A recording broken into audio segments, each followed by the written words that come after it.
In the quiet suburbs of Frederick, Colorado, a small town north of Denver, life in the summer of 2018 looked peaceful from the outside.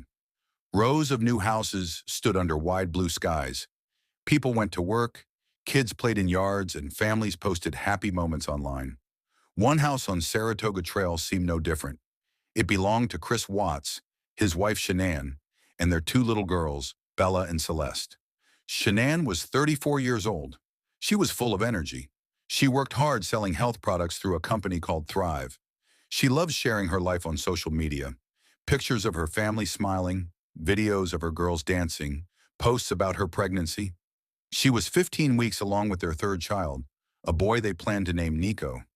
Shanann often talked about how excited she was to grow their family. She had lupus, a health condition that made some days hard, but she pushed through. She traveled a lot for work, always coming home to her girls with hugs and stories. Chris, 33, worked for an oil company called Anadarko. He drove to remote sites early in the morning to check wells and tanks.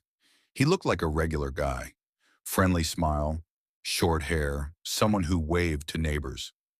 On the surface, the couple seemed happy.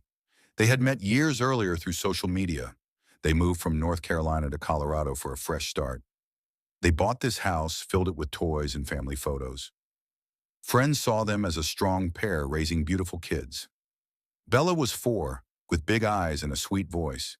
She loved her little sister and often helped take care of her. Celeste, 3, nicknamed Cece, was full of giggles and had bright red hair.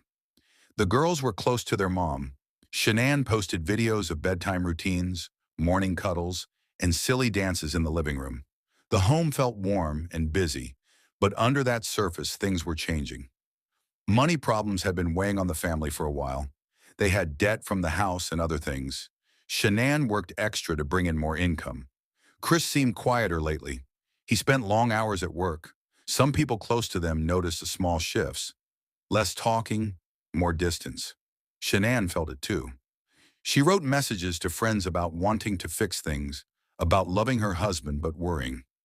Then came the night of August 12th into August 13th, 2018. Shanann had been away on a short business trip to Arizona with her friend Nicole Atkinson. They flew back late. Around 1:48 a.m., Nicole dropped Shanann off at home. The house was dark and still. Shanann texted her friend to say she was inside. That was the last anyone heard from her. Morning came. At 9 a.m., Shanann missed an important doctor's appointment for the baby. No one could reach her by phone. Nicole grew worried. She went to the house around noon. The front door was locked. Cars were in the driveway. No answer when she knocked. She called the police. Officers arrived. They looked around the quiet home. Toys lay on the floor.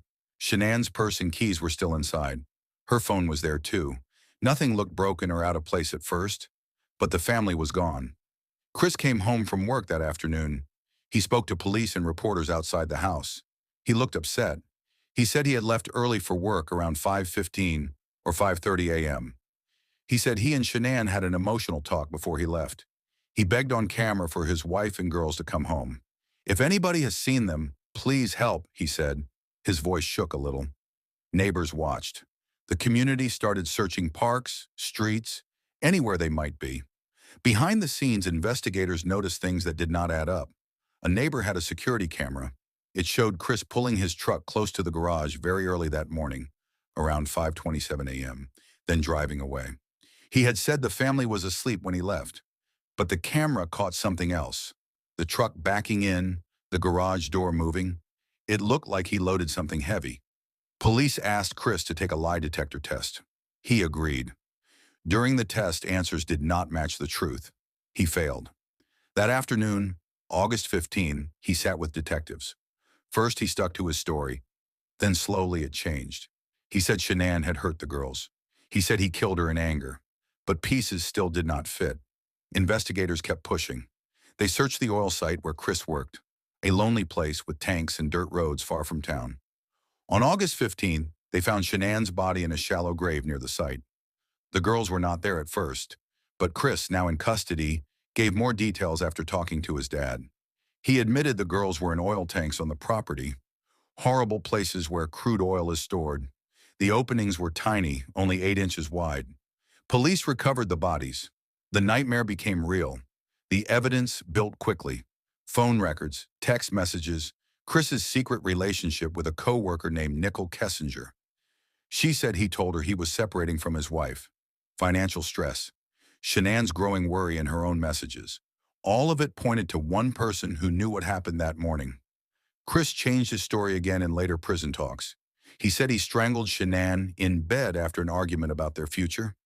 He said the girls woke up and saw. He took them in the truck to the site.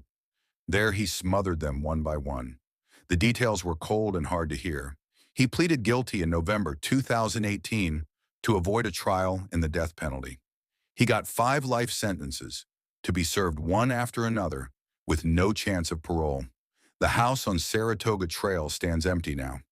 Flowers and toys once left by people who cared have faded. The case left many questions.